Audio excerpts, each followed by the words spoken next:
João 10, 30. Depois nós vamos ler o 14, 16. Mas vamos orar primeiramente. Deus e Pai, eu me dirijo ao Senhor mais uma vez neste tema, neste assunto, que é o assunto, Pai, relacionado ao Senhor. Nós nos reunimos em Teu nome. Reunimos aqui, tendo o Seu Filho Jesus como centro da igreja, para tratar de todos os assuntos, para adorá-lo, glorificá-lo. E temos sido ousados nesses últimos tempos em estudar sobre a pessoa do Senhor. E nós desejamos conhecê-lo mais, na oração, na comunhão, também, Pai, na Escritura, pois é nela que o Senhor se revela. Meu Deus, eu lhe peço que venha de uma maneira especial falar ao nosso coração. Meu Deus, usa-me segundo o teu querer e graça. Anule, Pai, os sofismas. Anule, Pai, aquelas questões humanas, intenções humanas, que possa diminuir o ímpeto do teu espírito. Leva cativa a nossa mente. Nos dê compreensão, temor, tremor. Que ao final, Pai, possamos olhar para o Senhor e dizer: Tu és glorioso. Antes ouvíamos falar do Senhor, agora os nossos olhos contemplam o Senhor. E só podemos fazê-lo através da palavra. Sê conosco, Pai. Nos dirige em nome de Jesus. Amém. Vamos ler a palavra do Senhor, João 10, verso 30. Nos diz assim a palavra. Vou pedir o Lucas depois para levantar esse troço aqui mais um pouquinho, tá, Lucas? O que diz João 10, 30? Nos diz assim: eu e o Pai somos um. Vamos agora para João 14, o verso de número 16. João 14, 16. Diz assim: e eu rogarei ao Pai, e Ele vos dará outro Consolador, para que fique convosco para sempre. Assentai-vos, irmãos. Lucas, por obséquio.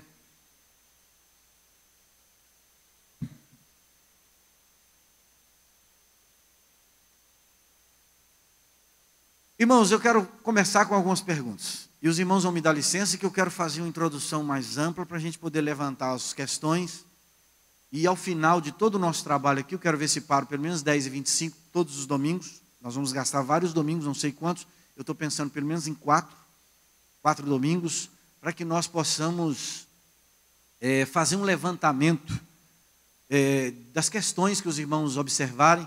Você pode pensar em alguma coisa que ninguém ainda pensou, que eu não havia pensado, então eu vou aprender, vamos pesquisar, se não houver condições de resposta no momento. Então eu conto com a colaboração de todos os irmãos. Vou pedir também aos irmãos, não é porque o Tiago chegou aí não, que o Tiago não é o cara, né? Os irmãos evitarem passar aqui na frente. Se precisarem andar, também os diáconos, até nos domingos à noite, usa as laterais, tá, irmãos? Que quando passa no meio, incomoda. E os nossos irmãos aqui não são fáceis, não. Eles fazem assim, eles torcem a cara, eles oram com a cara feia. Uma hora alguém pode jogar uma Bíblia em alguém, então eu fico preocupado. Então não fique andando por aí, tá bom? Tá bom? E essa porta evite. Se quiser ir tomar água e tal, passa lá por trás assim, ó, para a gente poder não tirar a atenção dos irmãos. Nós vamos de toda a atenção. Irmãos que estão lá atrás, fora os diáconos, diaconisas, se quiserem chegar aqui para frente, eu penso que vai ser mais produtivo. Porque nós vamos falar de coisas que você precisa estar concentrado. Eu mesmo, quando eu vou para a escola, eu gosto de sentar no primeiro banco ou na segunda carteira, para eu poder focar. Atrás as pessoas tiram atenção, as coisas que acontecem tiram atenção da gente. Então, se os irmãos puderem chegar para frente aqui, eu acho que vai ser mais produtivo, mas fica a critério dos irmãos, cada um tem o seu jeito. Vamos lá? Irmãos, nós cremos no único Deus ou não? O que vocês acham? Alguém acha que não? Se você achar que não, você crê em mais de um Deus, não é? Se crê em mais de um Deus, você não é monoteísta, você é politeísta. E a Bíblia diz de um só Deus, não diz? Não é assim? Jesus é Deus? É? Tem certeza? Mesmo? Absoluta, Érica? Olha a cara da Érica, absoluta sem mudança, né, Érica? Agora, Deus é Jesus? É? Ou não? Deve ser, não? Nós não lembramos que eu e o Pai somos um? Será que não é, não? Será que é? O que vocês acham? Luciano, você é um moço, você acha que não? Já não está convicto, hein? Jesus é Deus, resolvido. Agora, Deus é Jesus? Não. Vamos falar não direito? Não. Não é? Vamos continuar. O Pai é Deus? É. Gente, o Pai é Deus? É. O Filho é Deus? O Espírito Santo é Deus? Não tem três deuses, não tem? Ué, vocês não falaram agora? Ó, Pai é Deus, Filho é Deus, Espírito Santo. Então, ué, são três aqui, ó, conta aqui comigo. Você não sabe contar? Ó, 1, 2, 3, 3. Então, são três deuses, gente. Não? Mas como é que resume como? Eles vão juntando assim, e isso virou um. Como é que é? Como é que a gente consegue entender que 3 é 1? Talvez aquele som 3 em 1, lembra? Antigão, lá em casa tem um parado. Já não funciona, acho que nada. Só pega a rádio 104, então eu posso jogar ele fora. Se alguém quiser comprar, por R$100 eu vendo. Com as duas caixas grandes assim, ó, vai junto também. Vão junto também.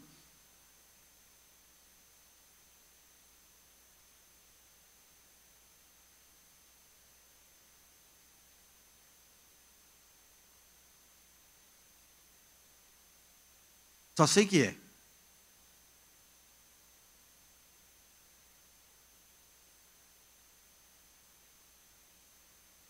Três coisas. Bom, boa explicação, né? Depois nós vamos ver assim, de relance, como é que a teologia tentou explicar isso. Irmãos, brigaram, a igreja brigou pelo menos 450 anos para resolver isso. Ainda não está bem resolvido, porque as testemunhas de Jeová se dizem crentes, cristãos, e Jesus não é Deus. Voz da verdade, eles não creem na Trindade como nós cremos. Eles falam do Pai, do Filho e do Espírito Santo, mas não do nosso jeito. Vamos ver, e do jeito bíblico, vamos colocar dessa maneira, porque aí invocamos a autoridade da palavra. Como a Bíblia apresenta Deus? Como o Antigo Testamento apresenta Deus? Quais revelações nós temos a partir da encarnação de Jesus? Deus, Espírito de Deus. Na hora que você lê assim, o Espírito de Cristo. E aí, então é o quê? O Espírito, então, Cristo, então, tem um Espírito dele que manda. Ou é ele mesmo em Espírito que vem. Como é que é isso? Vamos ver essas coisas todas. Portanto, eu peço aos irmãos, está sendo também, está acontecendo uma live aqui, é isso que fala, né? É? Uma transmissão ao vivo. E aí, quem estiver ouvindo deve participar dos demais, porque no início vai ficar mais complicado do que ajustado, simplificado. Depois, à medida que formos caminhando, essas coisas serão dirimidas. Porém, quero dizer aos irmãos que a razão nossa, razão, inclusive dos crentes, quando tenta explicar isso, comete vários erros. Nós vamos ver alguns erros desses, possivelmente, no decorrer da nossa caminhada. Como pode ser? Afirmamos que a fé cristã crê num único Deus. Um Deus, Deus Pai, Deus Filho e Espírito Santo, são três pessoas que subsiste numa só. No grego lá é três hipóteses, que subsiste numa ousia. É uma substância só, porém três pessoas. Que está exemplificado ali naquele quadro.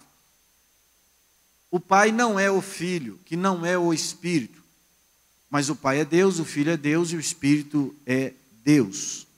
E não diríamos são deuses, é Deus apresentado a nós.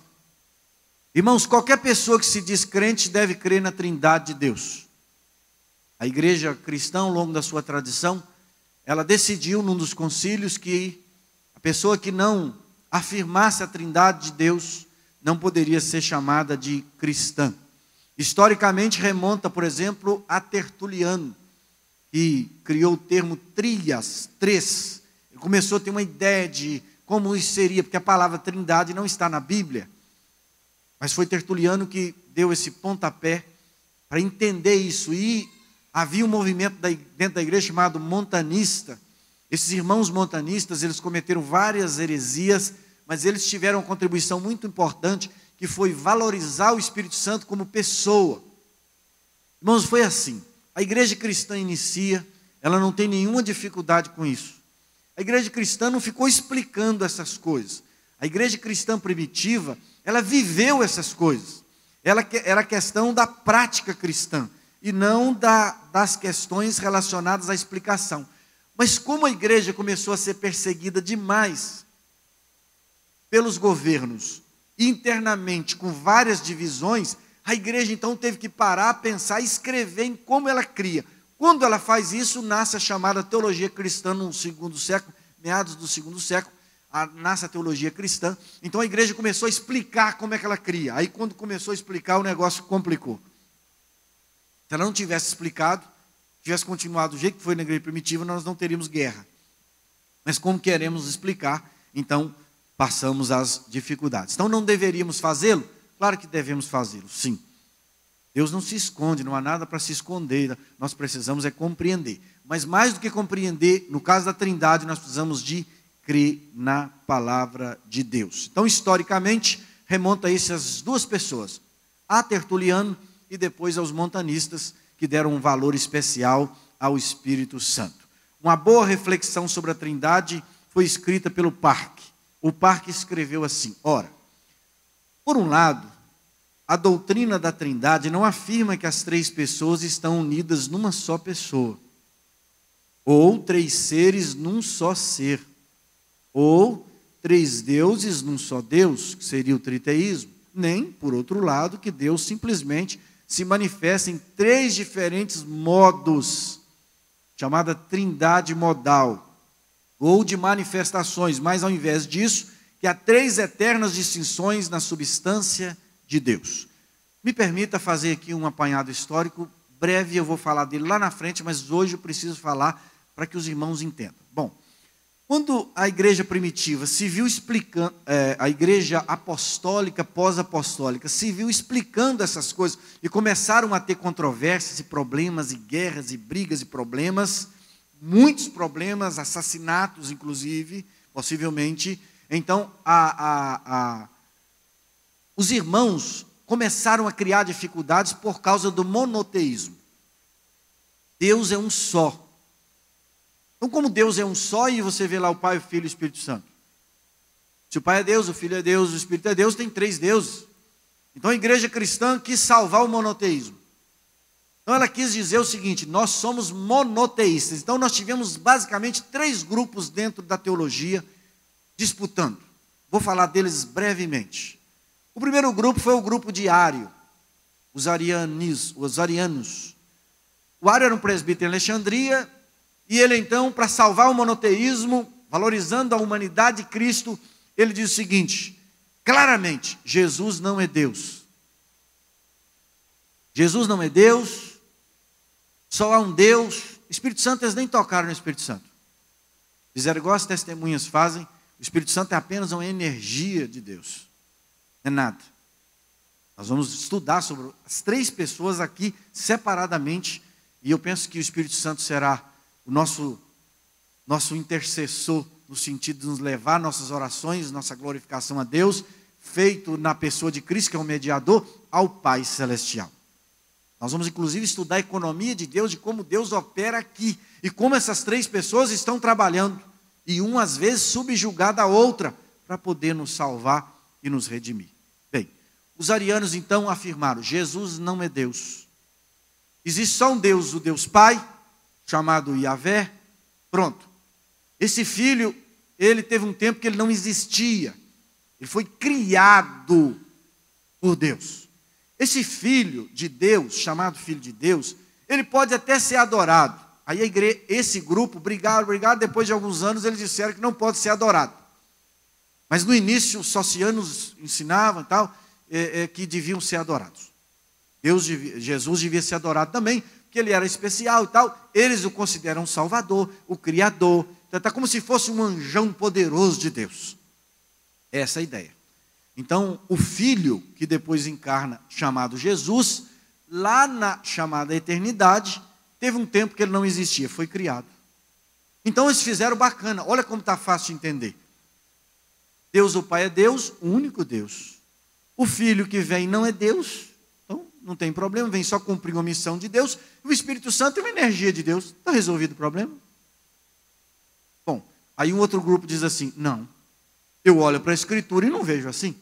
Eu olho para a Escritura e vejo que Deus Pai é Deus, Deus Filho é Deus, porque Ele faz as coisas que Deus faz. Ótimo. Ele faz tudo o que Deus faz, toda a prerrogativa de Deus. É preciso que seja Deus para salvar o homem. E finalmente tem um espírito, o espírito pensa, chora, sente, é uma pessoa, não é uma energia. Então eu não vejo assim, os modalistas disseram, Sabélio, eu vejo 3 pessoas divinas. Mas aí eles foram explicar como eram essas pessoas, eles disseram, não são 3 pessoas, é uma pessoa só. Ele vem primeiro como Deus Pai na criação, se revela. Depois ele vem como Deus Filho na encarnação. Depois ele se revela como Deus Espírito na igreja. Então não são 3, é um só. Então ele vem agora de um jeito, depois de outro, depois de outro. Entende? De modo, irmãos, que eles explicaram isso. E essas 2 maneiras são as maneiras mais simples de explicar sobre a Trindade. Fica resolvido. Vós, a verdade, crê desse último jeito. São chamados modalistas. Não são 3, é um só que vem. O testemunho de Jeová é um só e mata os outros 2. Sobrou só um Deus. Todos os 2 aí são monoteístas, não são? E fácil de explicar. Mas é isso que a Bíblia mostra? Os irmãos vão ver que não. Irmãos, a Trindade, de uma maneira muito simplista, é exatamente isto. O Pai é Deus, o Filho é Deus, o Espírito é Deus, há um só Deus. Irmãos, isso fere o português. Isso fere qualquer coisa. Isso não dá para aceitar. Isso não dá para acreditar. Isso não dá para ser. Isso não pode ser. Isso não é. Mas pela fé, é. Irmãos, Deus resolveu fazer coisas sublimes. A doutrina da Trindade é uma coisa sublime. Ninguém conseguirá entender a Trindade sem a palavra. Deus fechou isto para as pessoas que não têm fé.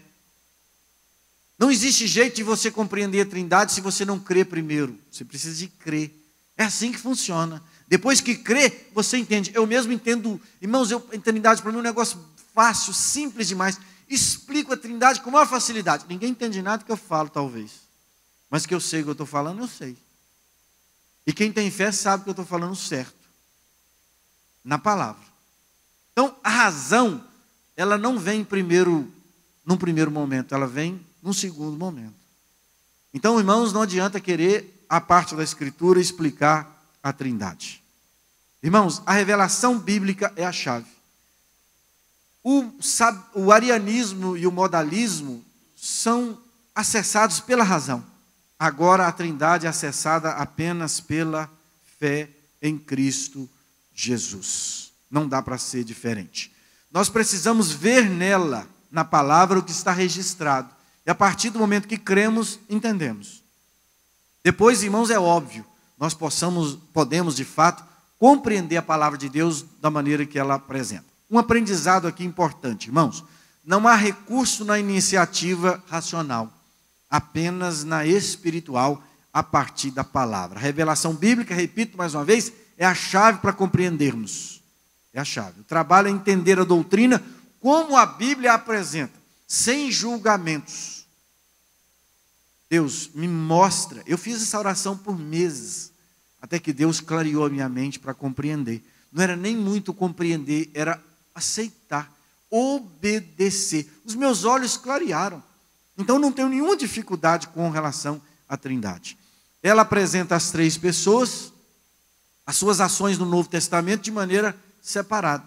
No Novo Testamento, irmãos, não houve discussão a respeito desta questão, porque a igreja primitiva cumpriu a Bíblia. Então ela viveu tudo aquilo que precisamos viver, e é o nosso grande parâmetro, é a igreja primitiva. Depois, quando a igreja, repito, começou a explicar a fé, é que teve dificuldade na compreensão da Trindade. Nós lemos 2 textos do apóstolo João. João, no seu evangelho, teve o propósito de provar que Jesus é Deus. E é crendo nele, as pessoas pudessem ter vida eterna na pessoa de Jesus, porque ele é a vida. Irmãos, nesses textos há o mistério da Trindade. Ao mesmo tempo em que Jesus declara que ele era um, João 10:30, nós lemos o quê? Eu e o Pai somos, não foi? Também depois você vê Jesus lá no 14:16, fazendo o quê? O que Jesus está fazendo ali? Ele está orando. Ele está falando com quem? Com o Pai. E ele está pedindo ao Pai o quê? Vocês lembram? Consolador? Mas tem uma palavrinha antes de consolador, vocês lembram? Outro. Irmãos, só quem entrou com um problema na justiça gravíssimo é que vai dar valor aos artigos e às vírgulas, do jeito que elas são. Tem gente que não vai lendo assim, ó, não dá menor valor, lê as palavras, uma parece com a outra, paradoxo é paralepípedo e vai por aí afora, porque começa mais ou menos do mesmo jeito, com P, e por aí vai, né? Mas se você for receber uma herança, você vai ficar de olho até nas vírgulas, né? Cada centavo, não é assim? Assim é na Escritura. O artigo muda tudo. Vocês vão ver aqui como muda toda a maneira de compreender. Então, outro consolador. Então, olha só para mim. Jesus está orando ao Pai. Jesus é uma pessoa, o Pai é outra. Orando para que venha uma outra. Não foi? Orando ao Pai, que envie é quem nós, outro consolador. Um outro. Porque se eu não for, também ele não vem. Em outra parte, Jesus disse. Então agora ele está orando ao Pai para que mande o outro, para que a obra fosse continuada. Então, irmãos, esses textos por si só já deixaria embaraçado qualquer pessoa que queira, por exemplo, dizer que Jesus não é Deus. Eu e o Pai somos um, e Pai manda um outro consolador. Então estamos em 3. Então, se nós não conseguimos satisfazer a mente racional de uma pessoa com a doutrina da Trindade, eles também não podem nos explicar de que é do jeito que eles explicam, porque não é. Está entendendo? No mínimo nós vamos empatar com 2 versículos. O jogo está empatado, acabou. Né? Lembra que os meninos quando começam a brigar por causa de jogo, de bola de gude, né? Birosca, né, Silvio? Aí cada um junta as suas biroscas e vão embora para casa. Depois volta às pazes e volta a brincar de novo. Não é assim, Nilson? Então no mínimo nós vamos parar o jogo com 2 versículos. Se eles não quiserem continuar nessa busca. Irmãos, cabe-nos investigarmos um pouco mais sobre essa questão. Essa coisa não é vista no Antigo Testamento pelos rabinos. No Novo Testamento, quando fomos estudar sobre Jesus, é que então entrou em questão essa necessidade de aprender um pouco mais sobre a Trindade. Os judeus, Jesus não é Deus, não é nada, e o Espírito é apenas o Espírito de Deus. Então os judeus são monoteístas, crendo em Yahvé e pronto. É esta a ideia. E nos acusa de sermos politeístas, de crermos em 3 deuses, porque eles não conseguem entender. Paulo escrevendo aos Coríntios, ele diz que quando o judeu lê a Bíblia, tem um véu colocado na frente dele. Ele não consegue entender. A mente está tapada, ele não consegue enxergar. Apenas o Espírito de Deus pode tirar esse véu para que a pessoa entenda. Mas como eles não têm isso, não querem, não aceitam a Jesus que envia o Espírito, então eles continuam comendo a bula do remédio ao invés de tomar a medicação.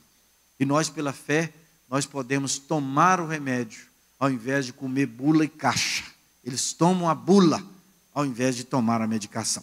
Então vamos falar da doutrina da Trindade. Nós vamos caminhar com calma, espero não ser pendante, difícil. Queria que os irmãos esforçassem o raciocínio para a gente poder compreender. Se você quiser, puder, pega os textos bíblicos e anote, medite nele durante a semana e ore para que Deus te revele, e a mim também, para que nós possamos compreender um pouco mais da Trindade de Deus. Então vamos falar dessa doutrina da Trindade, e o primeiro passo é falar do Pai. Então, se o Pai é Deus, vamos falar do Pai primeiro. O Pai é Deus? É Deus. Todo mundo aqui concorda com isso. O teólogo reformado Shedd escreveu o seguinte: a construção da doutrina da Trindade parte não da consideração das 3 pessoas, mas na crença na divindade de uma delas.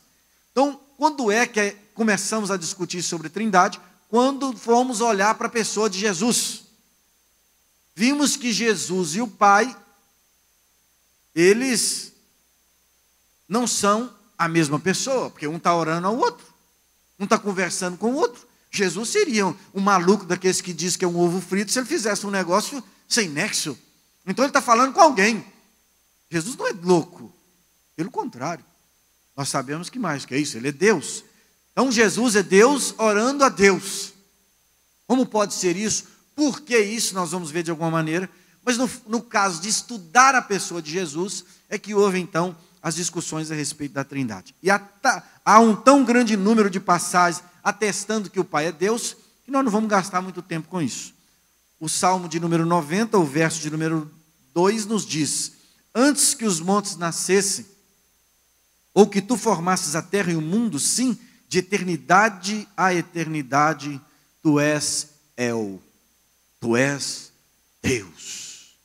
Esse é o Deus poderoso, é um nome primitivo de Deus. Aí você tem em cima de El, você tem El Elyon, El Olam. Nós estudamos aqui sobre os nomes de Deus há um tempo atrás. E aliás, não sei se os irmãos da igreja acompanham o nosso canal no YouTube, que é o canal, até esqueci, Lucas, Caminho da Cruz, gente. Até eu estou esquecendo o nosso canal. Mas tem irmãos que assistem, sabia? Essa semana eu fui num dentista, ortodentista, e ela diz: olha, põe mais estudos lá, porque eu já vi tudo, até sobre os nomes de Deus, eu vi tudo, notei tudo, e estou precisando de mais, põe mais, que eu estou sendo muito abençoada lá com as palestras do canal. Então tem gente vendo. Se uma pessoa vê e for abençoada, já terá tido pago o trabalho. Está quieto. Que dá um trabalhão para fazer isso, e esses estudos também serão publicados lá no canal do YouTube. Irmãos, o texto de João 6, 27 diz assim sobre a pessoa de Deus Pai: trabalhai, não pela comida que perece, mas pela comida que permanece para a vida eterna, a qual o Filho do Homem vos dará. Porque a este, ou seja, ao Filho do Homem, não é? O Pai, Deus, Theos. Veja aqui, irmãos, ninguém vai ficar aqui enchendo a paciência dos irmãos com coisa de grego, não sei o quê. Não é isso. Mas algumas coisas ajudam e dá para compreender sem dificuldade. Está vendo esse aqui? Isso aqui é um artigo. Theos. Não apenas Deus, mas o Deus. Então, em grego, o artigo definido muda tudo. Então, está se referindo a Deus. Então, a quem? A Jesus. Não é isso que nós lemos? O qual o Filho do Homem vos dará, e porque a este, ao Filho do Homem, o Pai, Deus, Theos, o selou. Então, o Pai está selando o Filho do Homem para produzir em nós, irmãos, a vida eterna. Que Jesus nos dá nele, porque o Pai lhe deu. Então, o que eu quero afirmar aqui não é nem as duas pessoas, não dá para não falar, mas apenas, ou mais precisamente, para dizer que o Pai é Deus. No Antigo Testamento dizendo, o Novo Testamento também dizendo as mesmas coisas. A diferença de terminologia é que você tem esta palavra El aqui no hebraico, enquanto esta palavra Theos está em grego, mas é a tradução do hebraico para a língua grega. Irmãos, diz ainda Pedro 1:1, aos estrangeiros dispersos no Ponto, Galácia, Capadócia, Bitínia, está aí o texto, Bitínia, eleitos segundo a presciência de Deus, Teu Patros, Patros de Deus Pai, Patros Pai, Deus, de Deus. Então, a pessoa de Deus Pai é vista no Novo Testamento com toda clareza, assim como a pessoa de Jesus também. Como eu disse aos irmãos, nós não vamos gastar tempo para discutir a divindade do Pai, porque está muito claro na Escritura. Eu apenas trouxe esses versos para que nós não tenhamos dúvida alguma, porque depois, se os irmãos quiserem, é só me pedir, eu passo para vocês, eu ponho lá no grupo, o estudo todo, na hora que eu terminar, porque eu já vou corrigindo aquilo que tiver de erro, e à medida que eu vou estudando, tem que ir refazendo, vou colocando no grupo, e os irmãos podem depois ministrar isso, aprender e tal. Para mim será uma honra que os irmãos assim o façam, tá? Agora, além de Deus ser Deus, nós vamos falar que Jesus é Deus. Aí já é um pouco diferente, não é? Jesus é Deus, irmãos? Amém. Todos concordaram já, então vamos partir desse princípio. No princípio era o Verbo. E o Verbo estava com quem? Com Deus. Então, no princípio é a palavra estava com Deus, e o verbo era Deus. Tá bom? Então, no princípio era o verbo. O verbo era Deus. E o verbo estava com Deus e o verbo era Deus. Pronto. Em português, irmãos, a frase correta é sujeito, predicado, nunca o contrário. Então a frase deve ser construída assim. Inclusive, quando vem o predicado primeiro, antes do sujeito, complica a nossa cabeça. Não é certo. O certo é seguir uma sequência simples, comum da nossa língua portuguesa. No grego não é assim. No grego, costuma estar o predicativo aqui, o verbo já está construindo ali a oração, e o sujeito está lá no final. Como é então que se sabe que é sujeito? Porque nós em português é fácil, começa com sujeito, vai para o predicado. Mas e no caso do grego, como é que faz? O grego é complicado, porque chega lá no final, como é que vai saber se aquilo é o sujeito? Porque costuma complicar no texto. Vocês vão ver aqui agora. Como é que está em grego? O grego, irmãos, você sabe pelo jeito que se escreve o finalzinho da palavra. De acordo com o finalzinho da palavra, ele vai ser sujeito ou predicado. Por exemplo, nominativo, lá tem nominativo, dativo, genitivo. Só para os irmãos entenderem, só os três. Então pode ser de Deus, pode ser Deus e pode ser a Deus. Do jeito que escreve o final. No caso de Deus é teos, teu, teó. E ainda tem teon. São 4. Teó acusativo. Irmãos, então assim, claro que a gente não vai enfadar os irmãos com essas coisas. Mas só para explicar que tem uma diferença. E à medida que estuda a língua, então vai se chegando à tradução. Não é coisa simples. É uma coisa de fato complicada. E requer muito estudo. Tradutores da Bíblia são pouquíssimos, com capacidade de traduzir, não só a Bíblia, mas outros idiomas. Você vai traduzir uma frase em inglês, ela não é fácil ser traduzida. Às vezes tem expressão idiomática que você traduz e fala, mas não tem nada a ver com o que está dizendo, porque o que está dizendo lá é idiomático, é um negócio do idioma, está dizendo outra coisa. Então essas pessoas que fazem a tradução da Bíblia, elas compreendem profundamente a nossa língua portuguesa, e também profundamente uma língua, no caso do hebraico e do grego. Então não é qualquer pessoa. Aí eles conhecem da língua, da cultura, dos costumes, não de agora, mas daquela época em que o Novo Testamento foi produzido. Irmãos, uma pessoa que faz seminário, ele estuda essas coisas todas. É claro que tem gente que vai empurrando com a barriga, e com esse negócio de governos mais esquerdistas, foram tirando, irmãos, aquela coisa do aluno saber. Ninguém precisa saber nada, vai empurrando com a barriga, vai passando todo mundo, para não ficar gastando dinheiro com esse pessoal repetente. Quando eu era criança, tinha os repetentes, né? Tinha o primeiro ano de ficha, que era aquele que é o Nutella ou o Raiz, eu não sei o que seria. Eles são assim os de fato que começaram naquele ano. Existia a classe dos repetentes. Repetentes eram aqueles que não conseguiam aprender a ler direito, nem fazer conta de mais nem de menos, nem de multiplicar, não sei o que, etc. Vocês lembram disso? Então, se não lia, eu lembro que na escola a gente tinha que levantar a professora com a vara. No meu primeiro ano, ela tinha uma vara. Nunca usou, diga-se de passagem, mas a vara estava lá para usar. 1978. Ainda era o regime militar que funcionava. E o diretor, quando entrava, a gente levantava, ficava do lado da carteira, bonitinho, em sentido. Só não prestava continência. Ficava lá quietinho assim, ele entrava, falava, a gente assentava, morria de medo daquele homem. Para mim ele era um demônio. Mas era melhor ter medo do demônio do que não ter medo de nada. Molecada não tem medo de nada, né? Bom, mas não é o caso nosso. O caso nosso, irmãos, é que acabei me perdendo aqui nas minhas elucubrações, né? Fui tanto, que acabei me perdendo no que eu estava aqui afirmando para os irmãos. Então, eu quero falar da linguagem e lembro direitinho onde eu estava. Na língua grega nós temos particularidades dela. A tradução é difícil, complicada, mas essas pessoas que o fazem com muito critério. Se você pegar, por exemplo, os eruditos da Bíblia Novo Mundo, eles distorcem isso aqui tudo. Por exemplo, eles enchem o Novo Testamento com a palavra Jeová. Não tem nenhuma palavra Jeová no Novo Testamento. A palavra Jeová é hebraica. A palavra Jeová no Novo Testamento é Teós, aquela que vocês viram ali. Não Jeová. Não, Jeová não tem. Mas eles põem para poder dar uma uma publicidade, não é? E aí eles alteram essa compreensão toda.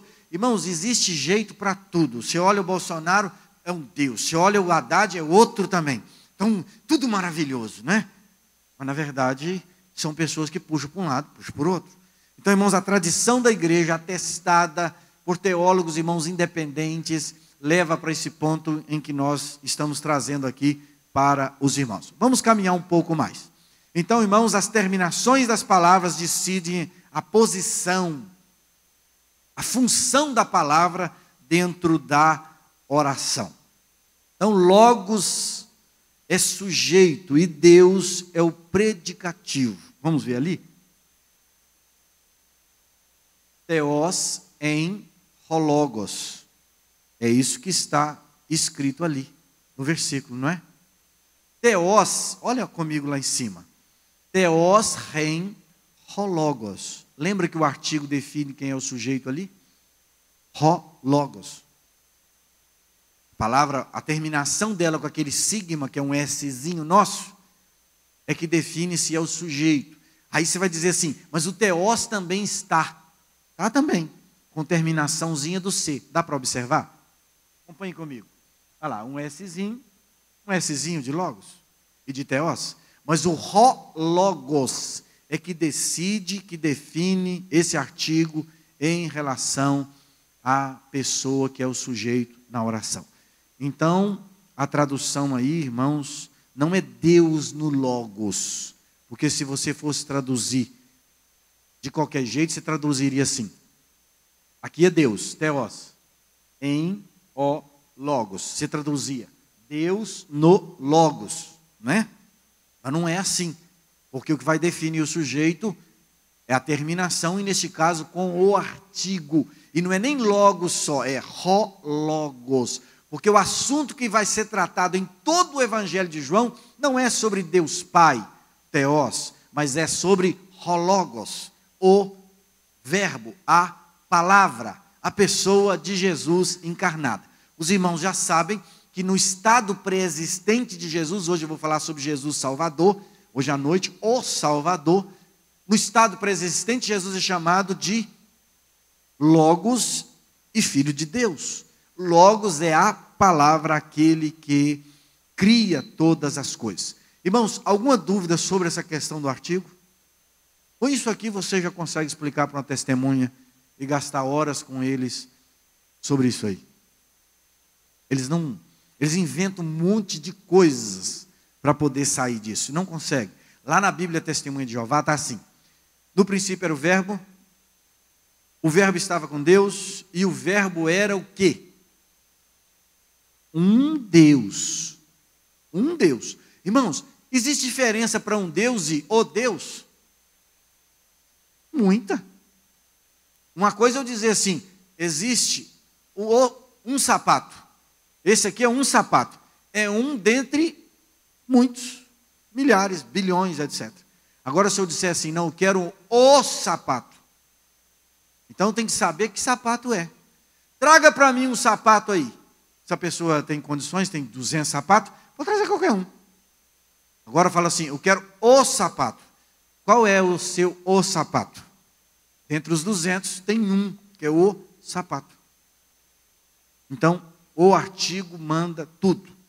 Um sujeito, irmãos, muito rico, da América, foi passear na Europa. Lá na época vitoriana, século XIX. E aí, o Samuel Morse havia criado o telégrafo. Um cabo que ligava a Europa nos Estados Unidos. E a primeira transmissão do telégrafo na história humana, da Europa aos Estados Unidos, foi a seguinte mensagem: o que o Senhor tem feito? Sabia? Irmãos, os homens antigos, inventores, a maioria crente em Jesus, eles faziam coisas ridículas para glorificar a Deus. Aí veio essa universidade, o capeta, cheia de esquerdistas, de marxistas, e tentaram tirar Deus de tudo, mas Deus não passa a honra dele e a glória dele para ninguém. Ainda que o homem esteja pensando que está no trono, só ele está no trono. E ao tempo dele ele derruba, porque ele põe, ele tira, não é? Deus não está dormindo, irmãos. Deus não está dormindo. Então Samuel Morse criou o telégrafo. E a mulher foi passear na Europa com uma equipe, um riquíssimo homem, e ela vai para a Europa. Chega lá, ela encontra uma joia linda, encheu os olhos daquela mulher. A mulher então quis comprar aquela joia, mas era caríssima. Bom, aí ela manda para o marido alguns detalhes. Os irmãos da minha época já passaram telégrafo, telegrama, vocês lembram disso? Lembra, Elias? Lembra? Você escolhia as palavras pequenas para pagar pouco. Se você escrevesse um monte de coisa, você pagava muita coisa. Então você escrevia pouquinhas palavras. Aos nubentes com carinho. Ponto. Acabou.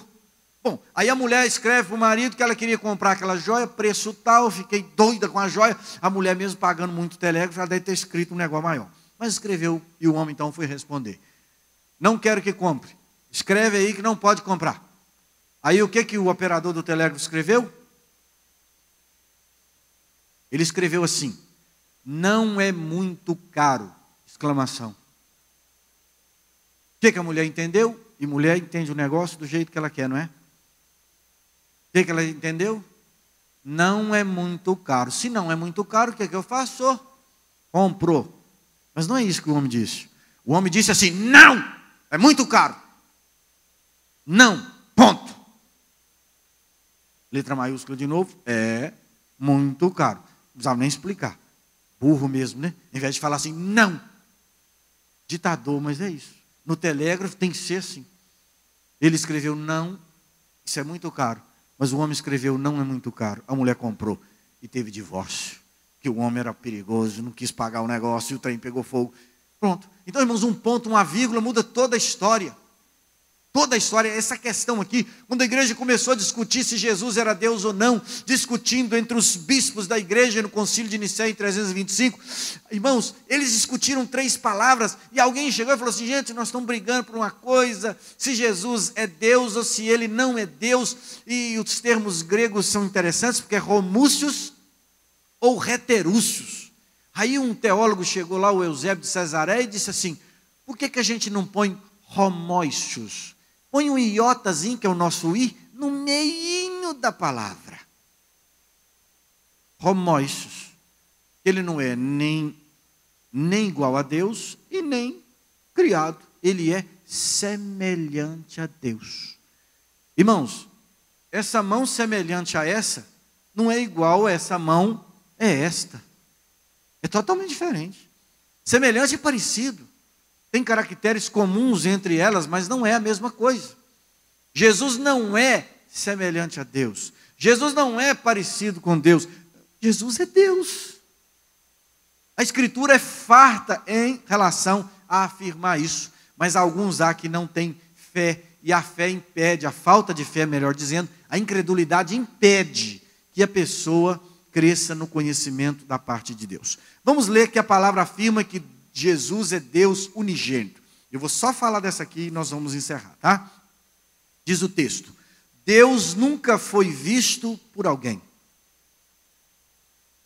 O Filho unigênito, Theon monogenes, Deus unigênito, que está no seio do Pai, este o fez conhecer. Não apenas revela Deus, mas é o próprio Deus. Quem é que tem a Bíblia Almeida Revista e Atualizada? Quem tem, abra aí, que você vai ver uma diferença desse versículo que aí está. Aí você vai descobrir se sua Bíblia é de um jeito ou de outro. Quem tem a corrigida, se quiser, abra também. E se você não sabe o que é, você vai descobrir agora. O que é sua Bíblia? João, capítulo 1, verso 18. Na sua Bíblia, leia aí o versículo. Ela diz, está meio escuro, mas eu penso que dá para ler. Ela diz filho ou ela diz Deus? Deus, levanta a mão. Deus primeiro. Amém. Agora que é a Bíblia que diz filho, levanta a mão. Então nós temos Bíblia com filho e com Deus. Irmãos, os manuscritos, nesse caso os manuscritos críticos, são mais importantes. Diz Deus. Então a tradução Almeida Revista Atualizada usa o termo Deus, que seria o mais correto, ao invés de filho.